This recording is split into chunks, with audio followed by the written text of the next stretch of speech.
Judges chapter 15. Later on, it was during the wheat harvest. Samson visited his bride, bringing a young goat. He said, "Let me see my wife. Show me her bedroom." But her father wouldn't let him in. He said, "I concluded that by now you hated her with a passion.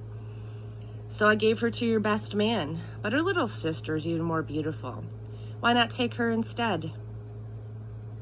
Samson said, "That does it. This time when I wreak havoc on the Philistines, I'm blameless." Samson then went out and caught 300 jackals.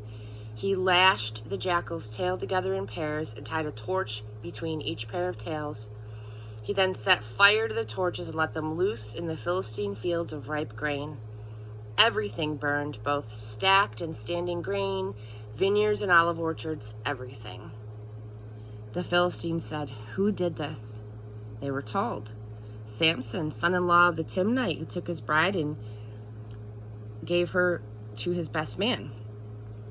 The Philistines went up and burned both her and her father to death.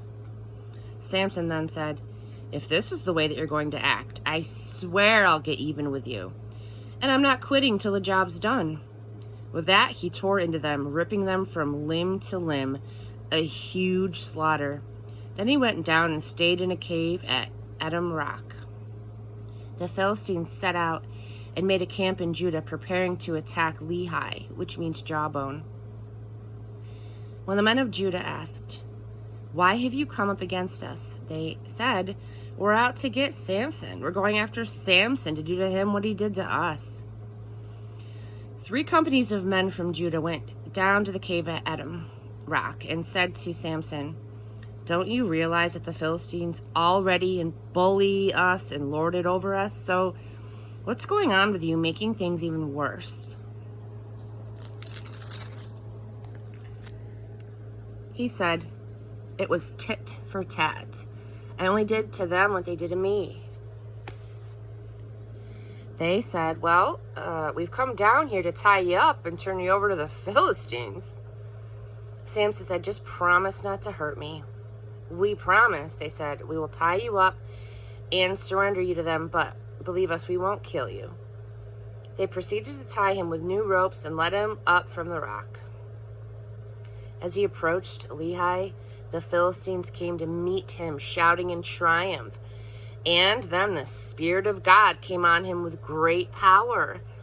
The ropes on his arms fell apart like flax on fire. The thongs slipped off his hands. He spotted a fresh donkey jawbone, reached down and grabbed it, and with it killed the whole company. And Samson said, "With a donkey's jawbone, I made heaps of donkeys of them. With a donkey's jawbone, I killed an entire company." When he finished speaking, he threw away the jawbone. He named that place Ramath Lehi, which means Jawbone Hill. Now he was suddenly very thirsty. He called out to God, "You have given your servant this great victory. Are you going to abandon me to die of thirst and fall into the hands of the uncircumcised?" So God split open the rock basin in Lehi. Water gushed out and Samson drank. His spirits revived. He was alive again. And that's why it's called En-Hakkore, which means Caller's Spring. It's still there at Lehi today. Samson judged Israel for 20 years in the days of the Philistines.